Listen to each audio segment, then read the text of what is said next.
In reading Hamlet, a Shakespearean play, we found many conflicting ideas brought up with the relationship between men and women. One specific event that illustrated a toxic relationship was between Hamlet and Ophelia, Hamlet's love interest. The story goes as follows.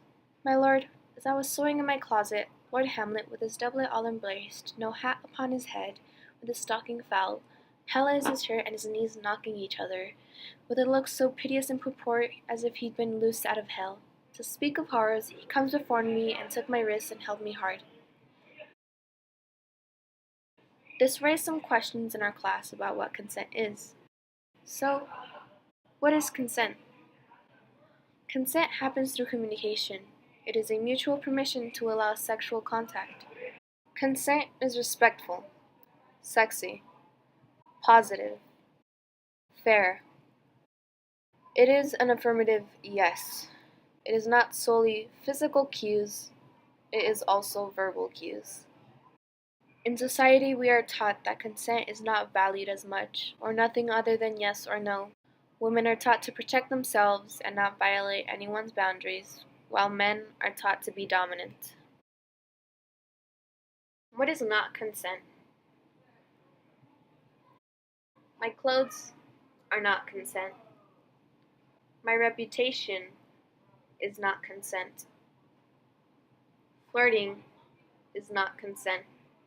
If I am drunk, I cannot give consent. Just because we got this far does not mean you can go any further. If I say yes to one thing, it is not a yes to everything. And even if I say yes, I can still change my mind. Our relationship status does not imply automatic consent. While this might seem obvious, 80% of sexual assaults are committed by someone known to the victim. And with a lack of understanding of the definition of sexual assaults, 35% of victims are unable to report the crime. But sexual assault takes many forms, including attacks such as rape, attempted rape, or any unwanted sexual contact or threat. But as author Stephanie Lehart said, let today mark a new beginning for you. Give yourself permission to say no without feeling guilty, mean, or selfish. Anybody who gets upset and/or expects you to say yes all of the time clearly does not have your best interests at heart. Always remember, you have a right to say no without having to explain yourself. Be at peace with your decisions. And through our conversation, we can promote change and growth within our societies. Specifically, breaking the rape culture that has become normalized. Young minds are constantly bombarded with sex advertisements that display young women as sexual object. This encourages the idea that women must limit their actions, including what they wear, and create extra steps for women to take in order to protect themselves.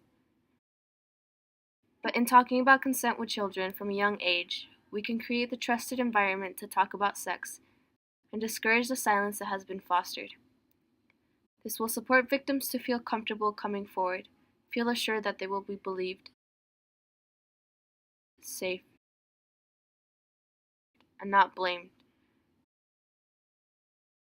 Break the silence, make change, start the conversation.